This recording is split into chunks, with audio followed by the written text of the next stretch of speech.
Good morning and happy Sunday. I hope everyone's having a wonderful day so far, and I hope everyone is all planning on attending a church service today. I know a lot of people that say they don't go to church because they've been hurt by the church, and I get it because I've also been hurt by the church. But when I was hurt, I kept on going because I wasn't at church to meet new friends or even people. I was at church to meet Jesus because I wanted and needed more of Him in my life. We humans have to remember we will get hurt by other people because they're humans. But we have to also remember we should be going to church to meet God. So when you find a good teaching pastor that teaches truth right from the word, you should continue going to that church because our focus should be Jesus and wanting to get to know Him more. When we continue going and don't let our feelings get in the way, we'll get closer and closer to Jesus, and we'll eventually be able to give people more grace because we'll start understanding they're not where we are with the Lord, and they are still broken and hurt, and that's why they act the way they act. Have you ever heard the phrase hurt people hurt people? That phrase is true a lot of times because people that are hurt tend to hurt others. So let's remember, hurt people go to church and are in church.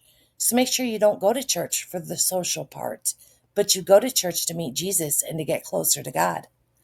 We won't always feel welcomed places, and unfortunately, sometimes the enemy brings someone to you at church that says something you don't like or says something hurtful to you or even snobs away from you. But when this happens, make sure you remind yourself you're coming to church because you want to be a better you and you can't control others. So make sure when the enemy comes against you at church, make sure he don't stop you from going to church because of people. Because I promise in time, you will find the right people that are following Jesus wholeheartedly in church, and you will feel the love of Jesus when that happens. So don't let a few bad apples ruin church for you, and don't let them ruin your time with the Lord. When something like that happens, make sure you remind yourself why you're there in the first place. We don't always feel worthy enough to go to church or good enough, but I promise if you continue going and continue digging in the truth about how loved you are through Christ, even when you don't feel it in the world, it'll change the course of your life and it will put you on the right road, the one you were meant to live all along. Let's remember what the word says about Jesus eating with sinners in the word. It says in Mark 2:15-17.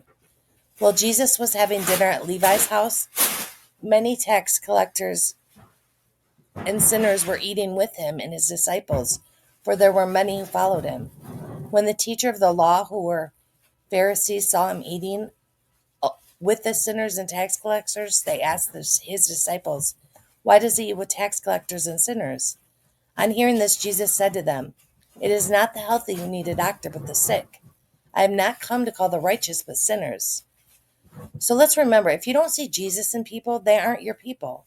If people aren't humble and kind, loving, and treating others with love, they are lost and don't understand the word yet themselves. So make sure you continue going to church and make sure you continue building that one relationship you've been missing your whole life if you don't already have it with Jesus. Because he will guide you into all truths, and you'll realize if you keep going, keep doing what you're supposed to be doing in the world, you will reap rewards and blessings you never thought would be possible. And you will find the peace, freedom, and joy we're meant to live with in God's perfect timing. Remember, people will change, but God never will. We're told in Hebrews 13:8, Jesus Christ is the same yesterday and today and forever. Make sure you're always looking to the one that never changes and will always be the same, because then and only then you'll find the one person you can count on in this world to never leave you nor forsake you. Straight from God through Dawn Marie. Love you all and have a blessed rest of your day.